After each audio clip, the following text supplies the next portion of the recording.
Bismillahirrahmanirrahim. Assalamualaikum warahmatullahi wabarakatuh. Perkenalkan, nama saya Ibram. Saya mahasiswa dari Universitas Muhammadiyah Luwuk, program studi Biologi, Fakultas Keguruan dan Ilmu Pendidikan. Welcome to my channel Spartacus School.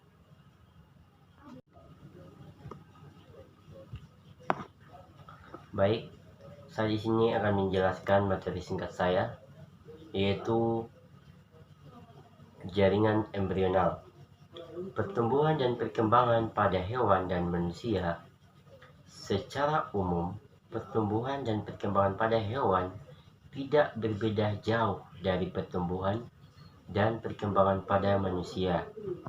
Pertumbuhan dan perkembangan pada hewan serta manusia terjadi pada seluruh bagian tubuh, berbeda dari pertumbuhan dan perkembangan pada tumbuhan yang hanya terjadi di daerah meristem, terutama ujung batang dan ujung akar.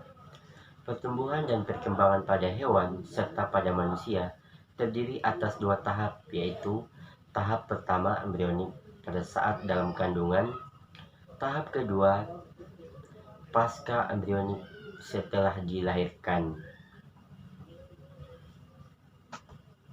Poin pertama, tahap embrionik. Pada tahap embrionik merupakan fase atau tahap pertumbuhan yang dimulai dari terbentuknya zigot sampai berkembang menjadi embrio. Dalam tahap ini, zigot yang terbentuk dari fertilisasi antara sperma dan ovum mengalami pertambahan jumlah sel akibat pembelahan secara mitosis.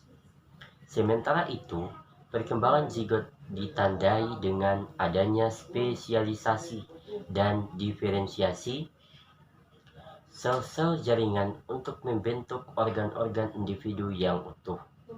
Tahap embrionik terdiri dari beberapa tahap, yaitu tahap morula, blastula, gastrula, dan organogenesis.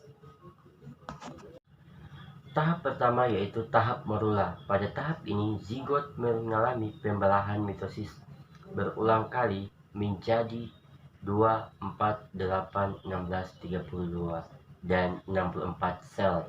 Begitu seterusnya. Sel-sel yang terbentuk dinamakan blastomer. Saat berjumlah 64 sel, blastomer berbentuk bola sel yang tidak berongga seperti buah arbei dan dinamakan morula, berasal dari bahasa Latin morum yang artinya arbei. Tahap kedua, tahap blastula.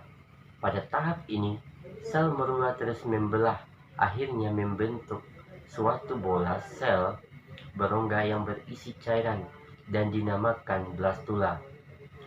Rongga pada blastula dinamakan blastokel, sedangkan tahap pembentukan dinamakan blastulasi. Tahap ketiga yaitu tahap gastrulasi.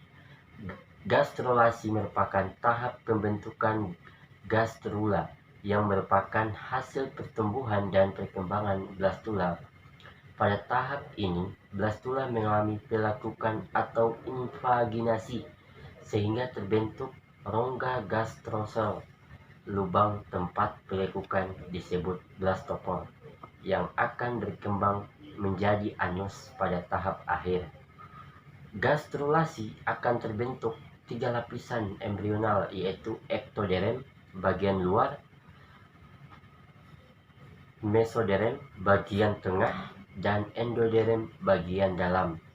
Ketiga lapisan ini nantinya akan berkembang menjadi berbagai organ pada tahap organogenesis. Tahap keempat yaitu tahap organogenesis.